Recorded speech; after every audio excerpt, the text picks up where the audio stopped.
All right, this is Ubaid on behalf of V Electronics, and in this video, we're going to be talking about our yield curve. Now, for those of you who don't know what a yield curve looks like, okay, on a graph, you will have your yield over here. Okay, you have Y, which represents yield, and on your x-axis, you've got maturity, which has to do with maturity date.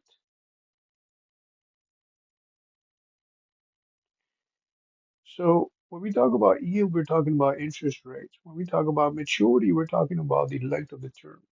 Okay.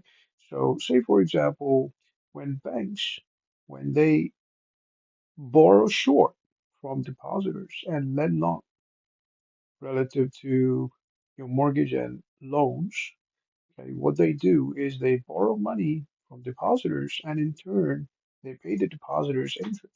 And this is the interest that you see in your savings account. Okay, as you deposit money in your savings account, okay, you also receive interest for the total money in your savings account. All right. And this is the interest that the bank pays you as a depositor, right? Now,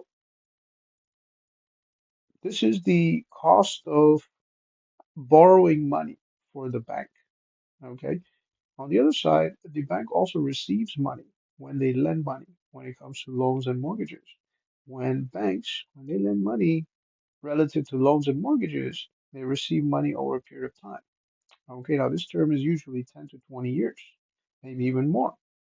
Okay. However, in an economy where the yield curve looks something like this, which is an upward sloping curve, okay, what we're basically saying is that the short-term interest rates, okay, are lower than the long-term interest rates.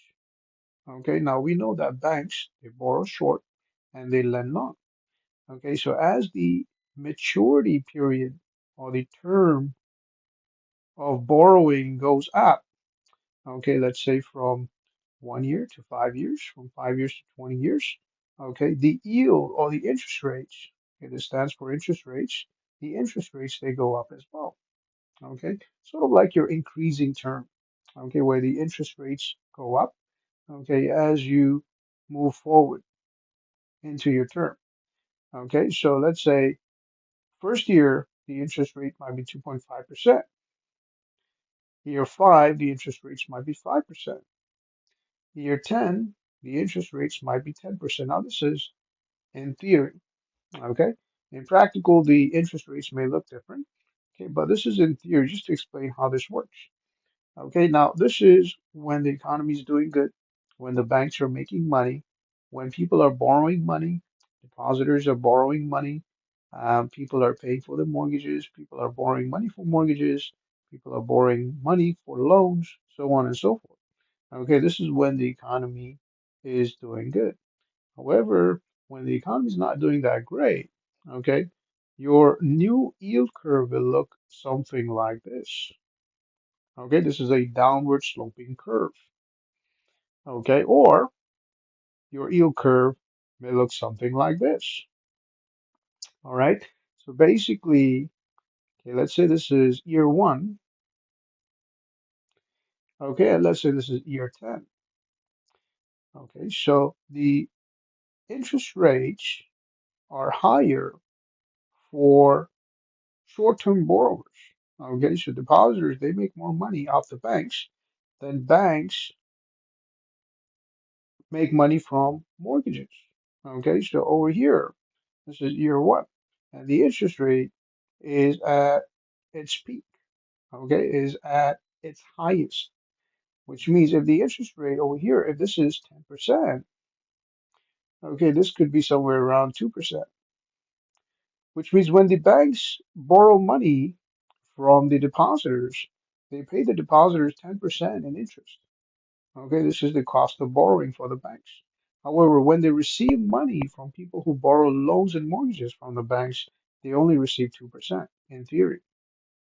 Okay, which means the cost of borrowing is more than the income received from interest, as a result of which banks are going in loss. Okay, so banks they suffer loss.